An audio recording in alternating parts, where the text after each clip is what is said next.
안녕하십니까. 정통 주식 채널입니다. 2월 15일 월요일 오늘 시황을 말씀드리겠습니다.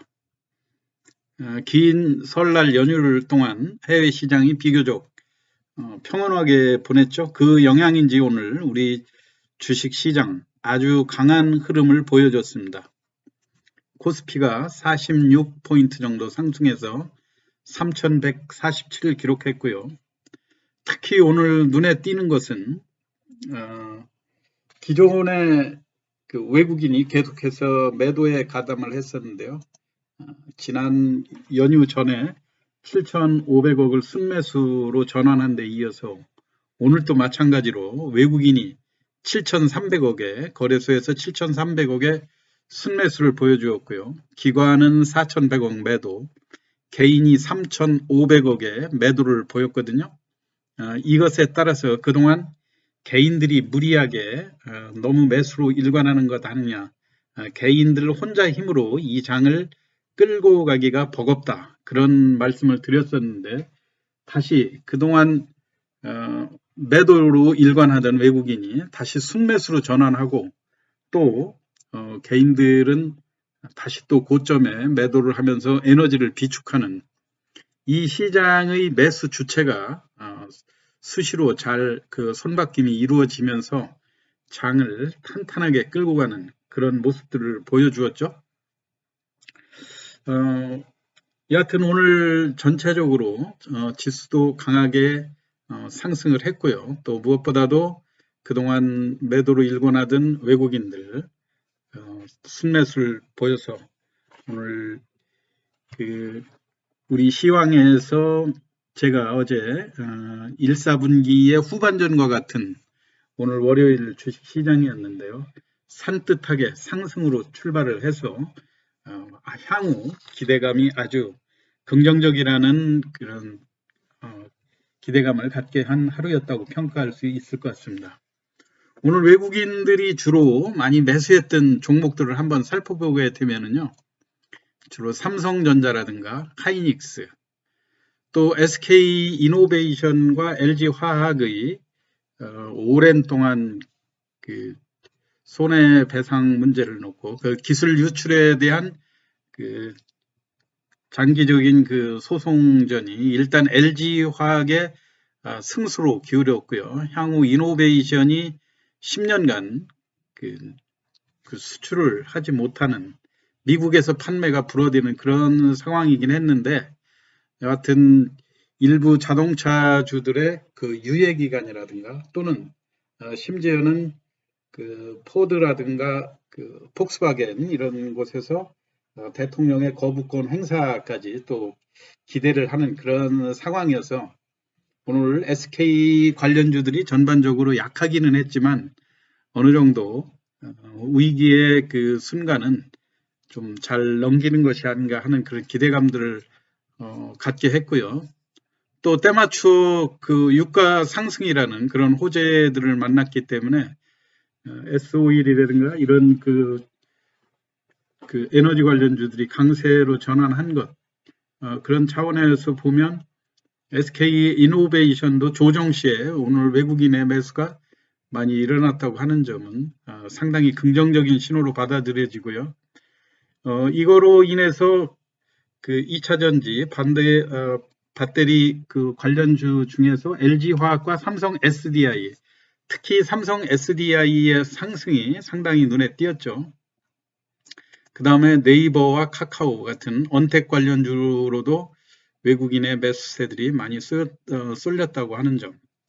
그리고 눈에 띄는 것은 또 현대차 중에서도 현대차도 이제 빠른 회복세를 보이면서 현대모비스 이런 쪽으로 매수세들이 많이 일어났고요. 두산 퓨얼셀도 오늘 강하게 마감이 됐죠. 전체적으로 그 오늘 시황에서 키포인트가 되는 종목, 아무래도 쿠팡이라고 하는 종목의 미국 상장, 지금 3월 13일 전후로 미국 그 뉴욕 증권거래소에 상장된다는 그런 대형 호재에 힘입어서 관련주들이 많이 상승을 했죠. 오늘 쿠팡과 관련된 종목들을 한번 살펴보도록 하겠습니다. 우선 동방이라고 하는 종목이 시초가부터 바로 상한가로 진입을 했죠. 이미 연휴 전에도 상한가를 기록을 했었는데 9천만 주가 넘는 거래량에서 연휴 중에 미국 뉴욕 증권거래소 상장 신청을 했다는 이런 소식이 전해지면서 곧바로 동방이 상한가에 진입을 했고요. 하여튼 내일도 이러한 강세의 흐름은 좀 이어지지 않을까 예상이 됩니다. 왜냐하면 그 쿠팡의 예상 시가총액을 30조에서 50조까지 우리 국내의 기준이었다면 연속해서 누적 적자가 나는 이런 기업들이 국내 시장에 상장 여건도 만만치가 않았었을 텐데 여하튼 미국 증권거래소의 특수성, 성장 가능한 업종인가의 여부를 보고 판단을 한다는 이런 측면에서 아주 잘된 사례인 것 같고요. 또 이와 관련된 업종으로 영풍재질이라든가 대형 포장 이런 종목들도 동반해서 오늘 상한가를 기록을 했죠. 또 KT 쪽에 자회사인 KTH 과거 그 한통 프리텔 이것과 관련된 그런 기업들로 알려져 있죠. 오늘 거의 아침에 시작을 27% 정도 상한가에 임박해서 잠깐 매물이 쏟아졌다. 곧바로 상한가에 진입하는 강세를 보여줬고요. 여하튼 쿠팡의 상장까지는 아직 시간이 많이 남아있기 때문에 이 관련주들에 대한 상승은 일단 그 동방이라고 하는 선도주가 매물이 어느 시점에서 출회되느냐. 아무래도 내일 상한가에는 매물도 많이 출회될 수가 있겠죠. 연속해서 세 번째 상한가인 그런 측면들도 있고 그 매물을 어떻게 소화가 되는가 그 과정을 한번 지켜보면서 매매에 참여하시면 좋을 것 같습니다. 그 다음에 러시아 백신 스푸트니크 관련주 이트론과 EID 이 종목으로 시작된 저가주들의 행렬에서 다시 우리 국내의 이수 앱지수와 바이넥스 이쪽이 위탁 생산을 맡는다고 해서 그 러시아의 방문이 예상된다 해가지고 지난 그 연휴 전부터 이수 앱지수가 상한가까지 진입하는 그런 모습이었지 않습니까? 오늘 마찬가지로 14%에서 시작해서 곧바로 또 한 불과 10분 만에 상한가에 진입하면서 매물이 거의 나오지 않는 그런 모습이었는데요.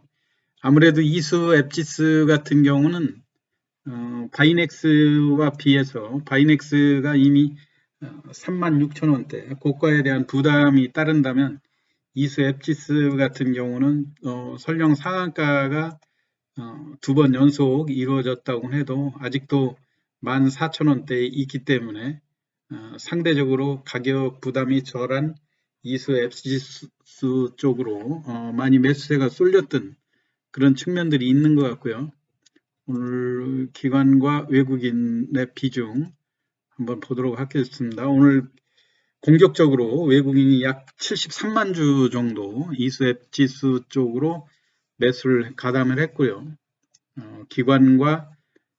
기관은 연속해서 매도로 이미 차익 실현을 하는 그런 모습이었죠. 그리고 또 상대적으로 오늘 이트론이 추가로 상승할 경우에 거래 정지가 예고되고 있었는데 오늘 마찬가지로 네 번째 상한가를 가면서 거래소의 시장 조치로 내일 이트론의 매매 정지가 예상이 돼 있죠. 이렇기 때문에 매매 정지가 될 때 상대적으로 그동안 약하게 움직였던 EID 쪽으로 매수세가 쏠리면서 EID가 종가 무렵에 강하게 상한가를 진입하는 것을 볼 수가 있었죠. 3시 10분경에 상한가로 진입을 했는데 이거는 내일 이트론이 거래 정지가 되면 대안으로 또 EID와 또 거기에 이화전기까지 어제 오늘 상한가에 들어가지 않았습니까? 이화전기, EID, 이트론 이 세 개 회사가 서로 교차 출제를 하면서 이 종목들이 이번에 그 뉴욕 러시아의 스푸트니크 백신의 그 의탁 생산 한국 코로스에 지분 투자한 것이 시장에서 아주 긍정적인 반응을 보였고, 만약에 이렇게 그 의탁 생산에서 100억씩 투자한 것이 큰 수익을 나올 것 같으면 작년도 그 실적에 있어서 뭐 흔히 말하는 동전주들 그런 측면에서 그 실적이라든가 이런 걸로 인해서 상장이 유지될 것인가 이런 여부들이 상당히 혼란스러운 그런 시점이긴 하지만 그 일부 기업에 투자를 잘 함으로써 실적도 좋아진다는 그런 기대감들이 작용한 거로 볼 수가 있겠죠.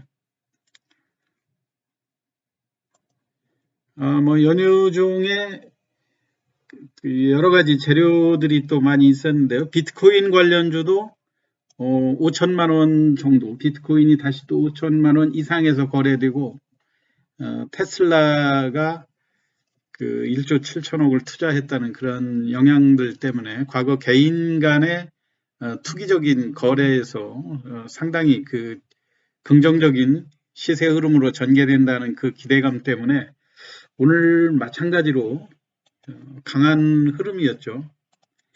그 비트코인 관련주들도 이제 선발로 위지트라고 하는 종목이 11%까지 장중에 진입했다가 오늘 고점을 찍고 종가에는 4.5% 정도로 아무래도 지금 그 비트코인 관련주보다는 오늘 테마가 하도 그 쿠팡이라든가 또 러시아 스푸트니크 관련 이런 저가주 쪽으로 매기가 이어지다 보니까 비트코인 관련주들이 상대적으로 주목을 받지 못한 그런 측면들이 있고요.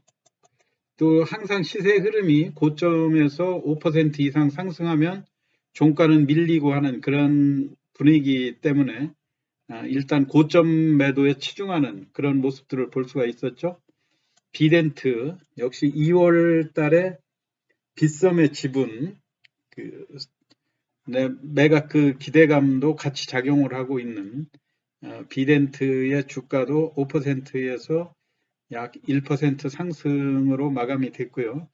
이 이외에도 이제 우리 기술 투자라고 하는 종목들 대부분이 다 5% 부근에서 종가는 플러스 1% 내외로 밀리는 그런 분위기였죠. 이외에도 이제 SBI 인베스트먼트라든가 그 다음에 인프라웨어 이런 종목들이 그런대로 거래량을 유지하고 시세도 잘 유지가 되고 있는 그런 측면에서 관심 있게 보시면 좋을 것 같고요. 오늘 또 언택 관련주로 네이버와 카카오가 마찬가지로 또 네이버가 5% 이상 아주 강한 흐름으로 마감이 됐죠. 아무래도 그 코로나 이후에도 언택 관련주들은 지속해서 고성장이 예상된다는 일단 보고서들이 지속해서 나오고 있는 그런 모습이고요. 카카오가 오늘 50만 원을 돌파를 하면서 신고가를 뚫어낸 그런 모습이었죠. 아무래도 그 오늘 네이버가 그렇게 강하게 상승을 한 것은 인터넷 쇼핑몰에 대한 쿠팡의 기대감도 많이 작용한 그런 요인이라고 생각이 되고요.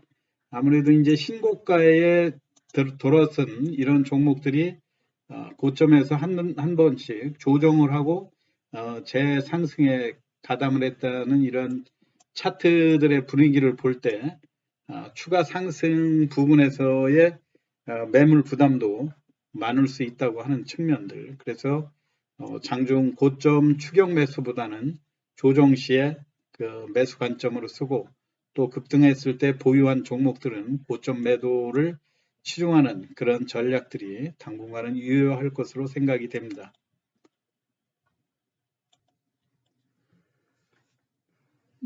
그리고 시장이 지금 대형주 삼성전자를 중심으로 하는 4대 그룹 관련주들로 물론 활발하게 상승하는 그런 분위기이기도 있지만요. 일부 개인 투자자들을 중심으로 해서 그 최근에 EID라든가 이화전기 또 이트론 이번 같은 경우 러시아 코로나 백신 그 투자의 계기도 있었지만은요. 전체적으로 7억 주가 넘고 이화전기 같은 경우 오늘 5억 주, 그 다음에 이트론도 3억 5천만 주가 거래되지 않았습니까? 이런 그 저가주 쪽으로 수익률 게임이 활발하게 이루어지고 있다고 하는 측면들. 그래서 저가이지만 또 대량으로 거래되는 종목들도 눈여겨보셔야 된다는 이런 말씀을 드리고요. 오늘 대표적으로 또 자안이라고 하는 종목, 이 자안이라고 하는 종목이 지금 1억 7,400만 주가 거래가 됐는데요. 주가가 무려 그 300원대, 367원, 시가총액이 1,000억대에 머무르는 이런 회사가 오늘 또 그 자안이라고 MP 한강의 경영권을 인수한다는 그런 보도의 영향으로 오늘 또 자안이 대량 거래되면서 주가가 15%까지 급등하는 그런 모습이었지 않습니까? MP 한강이라고 하면 화장품 부분에 경쟁력, 그 색조 화장품 쪽에 또 주력으로 하고 있었고요. 또 그 다음에 미스터 피자로 유명한 그런 MP 그룹이었죠. 이러한 회사들을 무려 260억 원인가를 들여가지고 20.6% 총 300억을 들여가지고 MP 한강을 인수한다. 이런 보도로 인해서 자안이라고 하는 회사가 강한 흐름을 보여줬고요. 주가도 최근 연속해서 14%씩 250원대에서 367원까지 급등하는 이런 모습이거든요. 이런 종목들도 향후 시세가 거래량을 유지하면서 주가가 어떻게 상승하는가 이런 종목, 이런 분위기를 잘 보시면서 매매에 임하시면 좋을 것 같고요. 또 하나 특이한 종목으로는 IA라고 하는 그 반도체 관련주가 있었죠. 오늘 1890원 12% 정도 주가가 상승을 했는데요. 장중에는 물론 16%까지 1965원까지 올라갔었는데 이런 종목들의 차트도 보시면 주가가 조정을 거쳐서 한 단계씩 다 계단 상승을 지속하고 있다고 하는 점에 있어서 상당히 한번 관심을 가져볼 필요가 있다고 생각됩니다. 물론 이런 종목들도 이트론이라든가 이화전기 이런 종목처럼 한때 500원대에 머물러 있는 그런 흐름이었죠. 장기간 500원대에 머물러 있다가 주가가 한 단계 1,000원대를 돌파하고 또 쉬고 다시 두 번째 1,500원대 이렇게 거쳐가지고 지금 1,980원대까지 왔지 않습니까? 물론 이 IA라고 하는 회사도 물론 액면가가 100원이긴 한데 전체 주식수는 2억 7,500만 주입니다. 향후 지속적으로 관심을 가져야 될 그런 종목이라고. 네, 우리나라에서 반도체 지금 현재 자동차 분야의 그 반도체들이 절대적으로 부족한 상황 아닙니까? 더군다나 TSMC인 대만 파운드리 전문 그 업체에서 자동차 쪽에 들어가는 파운드리를 공급하지 못하는 그런 상황이어서 공급량을 줄여나가고 있고 또 그 중국 그 SMIC 그 파운드리 전문 또 중국이 제재 조치로 인해서 현재 생산을 또 못하고 있는 이런 상황이어서 절대적으로 자동차의 분야에 그 반도체가 부족한 이런 상황에서 이 IEA는 우리나라에 몇 안 되는 반도체 설계를 전문으로 하고 있는 이런 회사다. 이렇게 해서 최근에 그 작년 이후부터 그 파운드리 쪽에 그 수요가 급작스럽게 늘어나면서 이 회사의 수익성도 많이 개선된 그런 상황으로 나와 있죠. 그렇기 때문에 그동안 동전주의 오명을 뚫고 또 주가가 지속적으로 상승하는 그런 모습을 보여주고 있기 때문에 이 종목도 앞으로 지속적으로, 물론 이런 영향들이 저가주 쪽으로 쏠린 그 이트론이라든가 EID 같은 이런 저가주들이 실적 호전이라고 하는 그런 좋은 계기를 맞아서 주가가 한 단계 레벨업 되는 그런 신호가 아닌가 해서 한번 관심을 가져볼 만 하실 것 같고요. 이외에도 이제 시그네텍스라고 하는 그 회사도 마찬가지로 오늘 7,300만 주가 거래됐거든요. 역시 반도체의 그 후공정 중에 패키징을 전문으로 하는 그런 회사인데 주가가 무려 7,300만 주가 거래되면서 21%의 상승을 보였다는 것.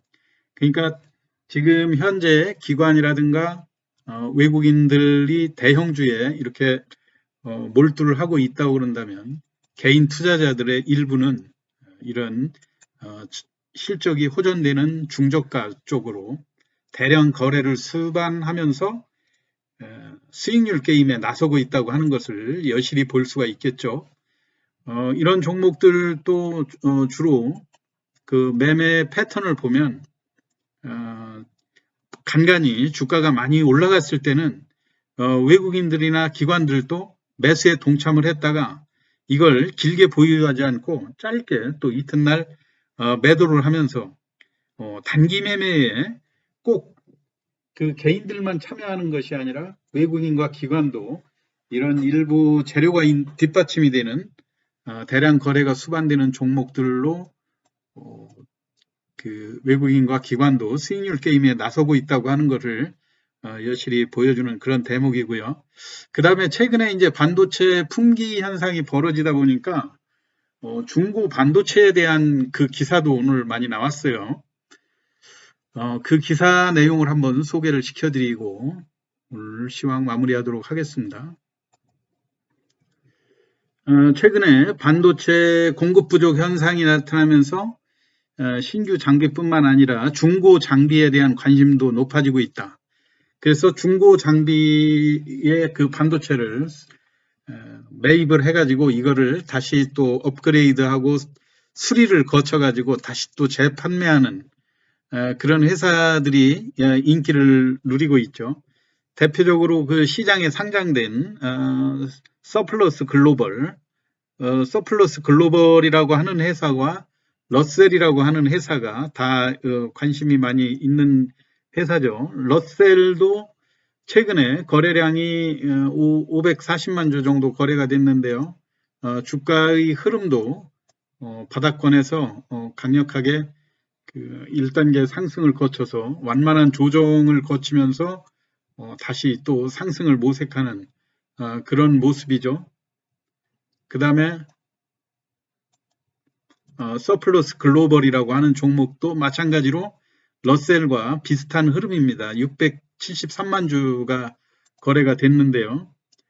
역시로 지난번 1월 달에 장중 고점 6,300원을 돌파한 다음에 큰 폭의 조정을 거치고 최근에 다시 그 반도체 품귀 현상과 더불어서 이 중고 반도체를 수리하고 업그레이드해서 재판매하는 이런 업체들이 인기를 누리고 있다고 하는 점, 이런 점도 그 최근 주식시장의 흐름과 관련해서 관심을 가지면 좋을 중소형주로 분류가 돼서 오늘 소개를 드렸습니다. 하여튼 최근 장세는 그동안 매도로 일관하던 외국인들이 다시 매수에 가담을 하고 또 기관들을 또 많이 매도를 한 것 같으면 다시 또 순매수로 전환을 하고 또 개인들도 마찬가지죠. 개인들도 계속해서 매수하는 것이 아니라 주가가 강할 때는 매도해서 어느 정도 에너지를 비축한 다음에 다시 또 매수에 나서는, 그래서 지금 투자 주체별로 서로 그 역할을 분담이 또 잘 이루어지고 있는 그런 상황이어서 시장은 비교적 안정적인 상승 흐름을 탈 것으로 예상이 되고 있고요.